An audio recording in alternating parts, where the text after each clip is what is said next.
डरना मत मेरे भैया से, स्मार्टली बात करना। हाँ भाभी ये। नमस्ते। नमस्ते। आओ उमर। अरे पूजा, कुछ चाय वाय का बंदोबस्त करो ना। आओ उमर, बैठो, आओ।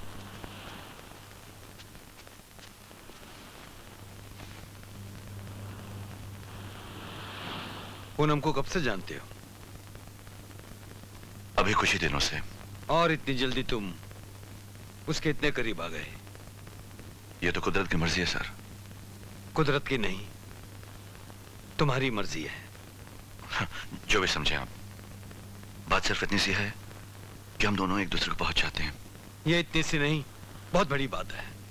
जिंदगी का सौदा है जिसमें हर हाल में पूनम नुकसान में रहेगी और तुम फायदे में। क्या मतलब? मतलब ये कि अगर तुम्हें पूनम मिल गई तो समाज में तुम्हें एक मकाम मिल जाएगा। लोग ये भूल जाएंगे कि तुम इस दुनिया में किसी के प्यार की वजह से नहीं, एक हादसे की वजह से पैदा हुए हो। तुम्हारा बाप कौन था, तुम्हारी माँ कौन थी, कोई नहीं पूछेगा। तुम्हारी हर बुराई, हर बदनामी हमारी शराफत और इज्जत के पीछे छुप जाएगी। मिस्टर कैलाश, मेरी जिंदगी की किताब के उस पन्ने को खोलने की कोशिश मत कीजिए जिसे मैं फाड़ कर फेंक चुका हूं।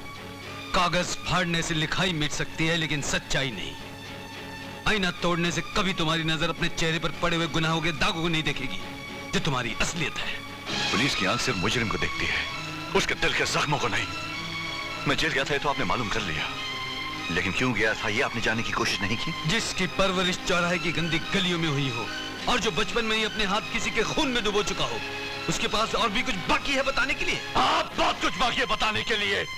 अगर बहरे इंसाफ के कान है तो सुने, अगर अंधे कानून की आंख है तो पहचाने मुझे।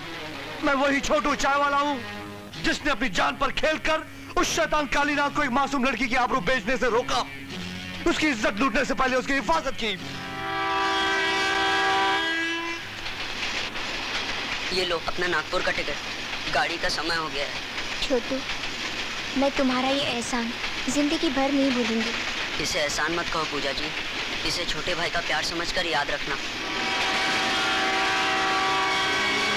मगर अफसोस, मेरी नेकी मेरी दुश्मन बन गई, जिसकी सजा भुगतने के बाद भी आज तक मैं सजा भुगत रहा हूं। लोग तो मुर्दों को जलाते हैं, लेकिन आप शराफत और इज्जत का बहाना लेकर मुझे जिंदा जला रहे हैं। ये गलत है। जिस आग में तुम जल रहे हो वो आग तुम्हारी अपनी लगाई हुई है, और अब तुम उस आग में मेरी बहन को घसीटना चाहते हो, लेकिन मैं ऐसा होने नहीं दूंगा। शुक्रिया मिस्टर कैलाश। आज तक मैं आपको एक बहुत बड़ा इंसान समझता था, लेकिन आपके घर आने के बाद ये मालूम पड़ा कि आप एक बहुत ही छोटे आदमी हैं। आप जैसे आदमी से इंसाफ की नहीं, सिर्फ नाइंसाफी की उम्मीद की जा सकती है। अमर! वक्त का इंतजार करो पूनम, मेरी सच्चाई नफरत की हर आग को बुझा देगी। तब ये मजबूर हो जाएंगे तुम्हारा हाथ मेरे हाथ में देने के लिए। नहीं अमर, रुक जाओ पूनम, खबरदार जो एक कदम भी आगे बढ़ाया, वरना मुझसे बुरा कोई नहीं होगा, समझी?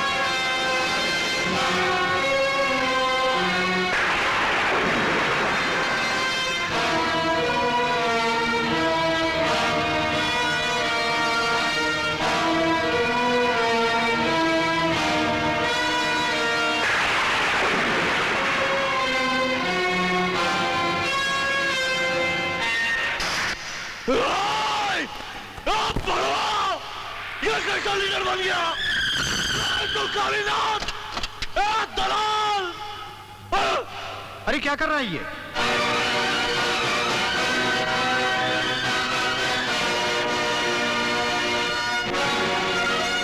हरामजादे, तो अभी तक जिंदा है? लगता है कोई पागल है। चलो लोग, मेरा नाम करो।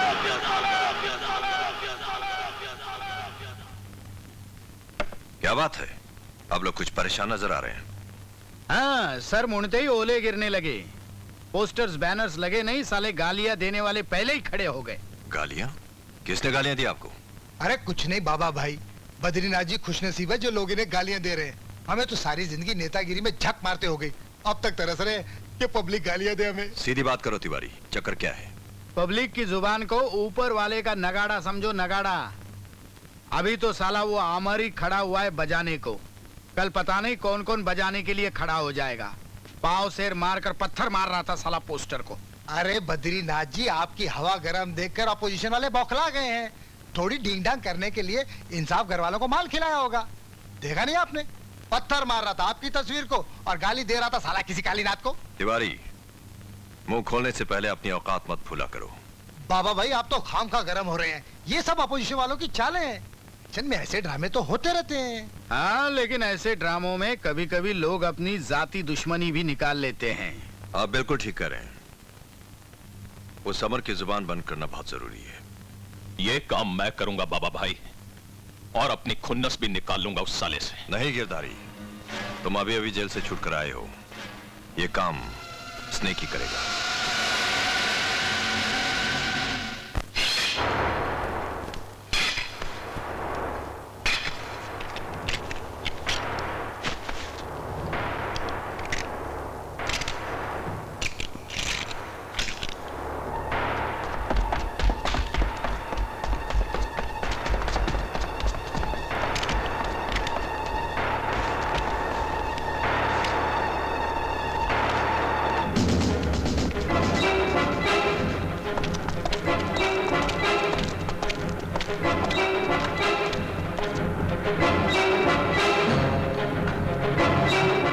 इतने हथियारों के साथ किसका इंसाफ करने जा रहे हो? इंसाफ नहीं मास्टर जी, आज उसे सजाए मौत देने जा रहे हैं जिसकी मौत का ऐलान बहुत पहले हो चुका था। किसकी मौत का बेटे? वही जो आज इस शहर में बद्रीनाथ के नाम से राजनीति में अपना सिक्का जमाने की कोशिश कर रहा है, कालीनाथ। क्या कालीनाथ जिंदा है? ये कैसे हो सकता है? ये हुआ है मास्टर जी, गुंडागर्दी के ठेकेदारों ने कालीनाथ को बद्रीनाथ बनाकर आज तक जिंदा रखा है, और अब उसे खत्म करने के अलावा मेरे पास और कोई मकसद नहीं। यस मास्टर, हम लोग वो दोनों बाप बेटे को नहीं छोड़ेंगे। नहीं नहीं नहीं, मैं जिंदगी में एक बार तो छोटू को खून के इल्जाम में जेल जाता हुआ देख चुका हूं। क्या तुम सब भी? नहीं, मैं ये नहीं देख सकूंगा। तुम्हें से किसी को भी कुछ हो गया तो यही बेहतर है मास्टर जी, या हम उसे मार डालें या खुद शहीद हो जाएं। अच्छा, शहीद होकर हजारों बरस तक अपनी मजार पर मेला लगाना चाहते हो?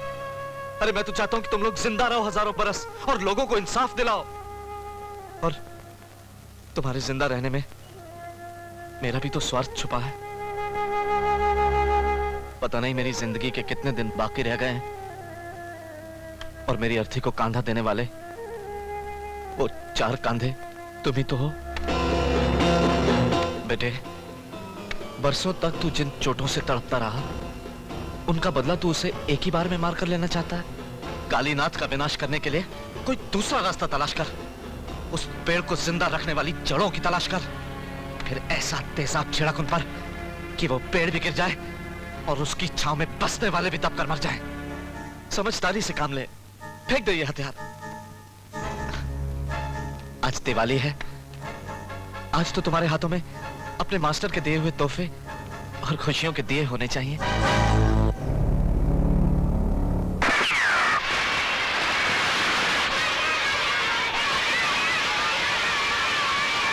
सुनो बेटा, ये पैकेट मास्टर जी को दे दो, जाओ।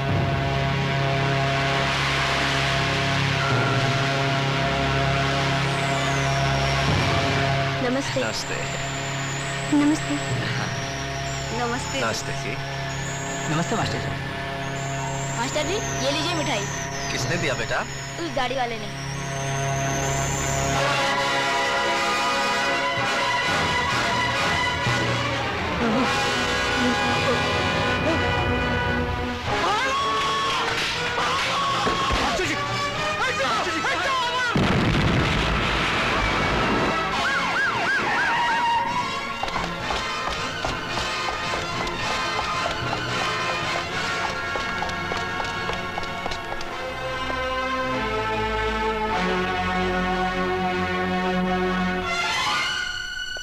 मुझे अफसोस है कि मास्टर जी अब इस दुनिया में नहीं रहे। आप अफसोस करने आए हैं?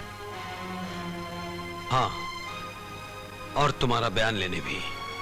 किसी पर शक है तुम्हें? नहीं। मास्टर जी का कोई ऐसा दुश्मन जो उनकी जान लेना चाहता था? मास्टर जी को लोग चाहते थे, उनकी जान कोई नहीं लेना चाहता था। मैं जानता हूं, तुम लोग सब कुछ जानते हो, लेकिन पुलिस को बताना नहीं चाहते। जो भी समझे, ये जंग हमारी है, इसे हम खुद लड़ेंगे। और खून खराबा होगा।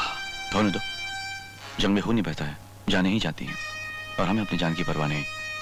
बयान खत्म हो गया, अब आप जा सकते हैं।